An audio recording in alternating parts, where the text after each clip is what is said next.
एक बार एक साधु ने एक महात्मा से पूछा कि मुझे कोई ऐसा व्यक्ति बताइए जिसकी मैं संगति कर सकूं। फिर महात्मा बोले कि अगर तुम्हें जाना है तो इस रास्ते पे सीधे चले जाओ। रास्ते में एक बढ़ई का घर है, तुम उसके पास चले जाना। फिर साधु उठे और बढ़ई के घर चल पड़े। जब साधु बढ़ई के घर पहुंचे तो उन्हें देख बढ़ई उठ खड़ा हुआ और एक चारपाई डाल दी। बहुत देर तक बढ़ई ने साधु से कोई बात नहीं की, बल्कि अपना काम करता रहा। जब साधु थोड़ी देर बैठकर काफी निराश होकर जाने लगा तो बढ़ई ने कहा, 2 घंटे सब्र करो महाराज, मुझे एक बहुत जरूरी काम है, पहले वह निपटा लूं, फिर आपकी सेवा में बैठूंगा। साधु ने मन में सोचा कि यह तो निपट संसारी है, यह कैसा महात्मा है। तभी एक आदमी दौड़ता हुआ उस बढ़ई के घर आकर बोला, आपका लड़का छत से गिरकर मर गया है। इस बात को सुनकर बढ़ई जरा भी नहीं घबराया और शांति पूर्वक बोला, सब मालिक की मर्जी है। और फिर बढ़ई दाह संस्कार करने के बाद आए हुए लोगों से विदा मांगते हुए साधु के पास आया। फिर साधु उस बढ़ई से कहने लगे, जब आपको इन सब बातों का पता था तब आपने अपने लड़के को गिरने से क्यों नहीं बचाया। फिर बढ़ई ने कहा, बच्चे को इसी तरह से मरना था और बच्चे से मेरा रिश्ता इसी तरह से टूटना था। यह सब भले के लिए हुआ है और मैं मालिक के रजा में राजी हूँ। इस पर साधु ने कहा, जरूर तेरे बेटे के साथ तेरी दुश्मनी थी, तू अपने बेटे को अपने पास रखना ही नहीं चाहता था। यह सब कहकर साधु वहां से नाराज होकर जाने लगा। तो बढ़ई ने साधु से कहा, तुम मुझे क्या कहते हो, आज से ठीक 8वें दिन तू इसी पेड़ पर फांसी पर लटक कर मरेगा। अगर बच सकता है तो खुद को बचा ले।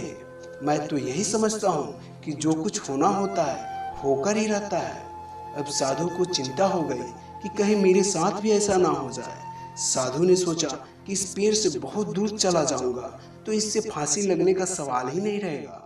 यह सोचकर वह 4 दिन तक भूखा प्यासा जितना दौड़ सकता था दौड़ता रहा और फिर भूख प्यास से व्याकुल होकर वह गिर पड़ा और सो गया। जब उठा तो दिशा का ख्याल ही नहीं रहा और वापस उसी ओर दौड़ने लगा जिस ओर से आया था। फिर 4 दिन तक लगातार भागता रहा और आखिर उसी जगह पर पहुंच गया जहां से 8 दिन पहले भागना शुरू किया था। जब 8 दिन हो गए तो सोचने लगा कि अब मुझे कौन फांसी पर लटका सकता है। मैं तो उस पेड़ से कोसों दूर चला आया हूँ, वह बढ़ई झूठा है। आज मेरा 8वां दिन है। यह सोचकर साधु उसी पेड़ के नीचे सो गया। वहां से कुछ दूर एक शहर में कुछ चोर चोरी का माल लूटकर उसी रास्ते से निकल रहे थे। जितना सोना चांदी और सामान था उन्होंने आपस में बांट लिया, पर एक सोने का हार बाकी रह गया। फिर उनको ध्यान आया कि यह बहुत खूबसूरत है, क्यों न इसे साधु के गले में डाल दिया जाए। यह सोचकर वह हार उन्होंने साधु के गले में डाल दी और वहां से भाग गए। जब दिन निकला तो सिपाहियों ने उस साधु को पकड़ लिया और राजा के पास ले गए। फिर राजा ने साधु के बयान लिए बिना ही उसे फांसी की सजा सुना दी और कहा, इसे उसी पेड़ से लटकाकर फांसी दे दी जाए जहां पर यह सो रहा था। फिर उस साधु से पूछा गया, यदि तुम्हें किसी से मिलना हो तो बताओ। फिर साधु ने कहा, इस गांव में एक बढ़ई रहता है, मुझे उससे मिलना है। फिर उस बढ़ई को बुलाया गया। जब वह आया तो साधु बोला, आप ठीक कहते थे, होनी को कोई नहीं टाल सकता। अब सामने वही पेड़ है, वही मैं हूँ और फांसी का हुक्म भी हो चुका है।